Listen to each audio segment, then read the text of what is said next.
வணக்கம் Astra stock Tamil viewers. Stock market சீரீஸில் நம்ம இன்றைக்கி என்ன பார்க்க போகிறோம் அப்படின்னு சொல்லிட்டு பார்த்தீங்கன்னா, சில வீடியோஸாக நம்ம index fund, index investing, index இடிஎஃப்லாம் பற்றி நம்ம பார்த்துட்டு வந்தோம்.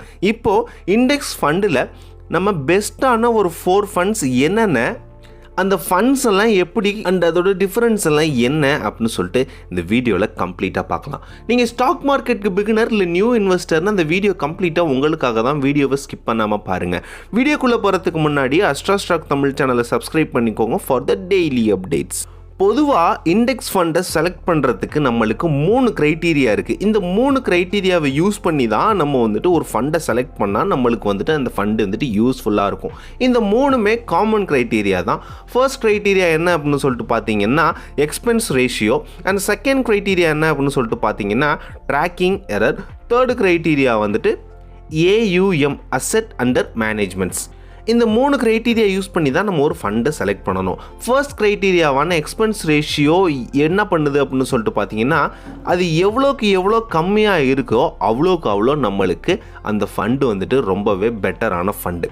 அண்ட் செகண்ட் க்ரைட்டீரியாவான ட்ராக்கிங் எரர் பார்த்தீங்க அப்படின்னா, நிஃப்டியோட ரிட்டர்ன்ஸ்க்கும் இந்த ஃபண்டோட ரிட்டர்ன்ஸ்க்கும் எவ்வளோ டிஃப்ரென்ஸ் இருக்குது அப்படின்னு சொல்லிட்டு அதோட ஸ்டாண்டர்ட் டீவியேஷனை ட்ராக் பண்ணுறதுக்கு நம்மளுக்கு இந்த ட்ராக்கிங் எரர் யூஸ் ஆகுது.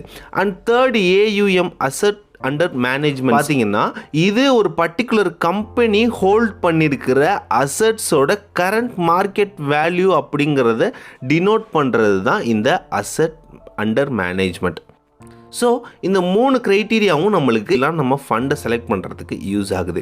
இப்போது நான் UTI, HDFC, நாவி, டாட்டா இந்த 4 பெஸ்ட் நிஃப்டி கம்பெனியை எடுத்து உங்களுக்கு இதோட expense ratio, tracking error, AUM எப்படி டிஃபர் பண்ணியிருக்கிறாங்க, எப்படி நம்ம செலக்ட் பண்ணலாம், என்னென்ன மாதிரி மார்க்கெட்டில் நம்மளுக்கு ஆப்பர்ச்சுனிட்டி கொடுக்குறாங்க ஒரு ஃபண்டை செலக்ட் பண்ணுறதுக்கு அப்படின்னு சொல்லிட்டு பார்க்கலாம்.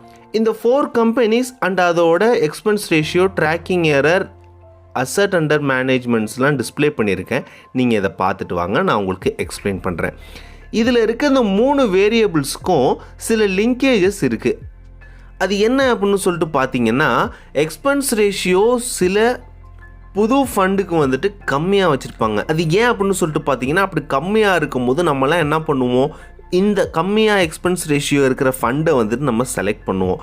ஸோ அதில் மற்ற ட்ராக்கிங் எரர் அப்புறம் AUMலாம் எப்படி இருக்குது அப்படின்னு சொல்லிட்டு நம்ம கொஞ்சம் கவனிக்கணும். இந்த எக்ஸ்பென்ஸ் ரேஷியோவை கம்மியாக வைக்கிறதே ஒரு மார்க்கெட் டாக்டிஸ் தான்.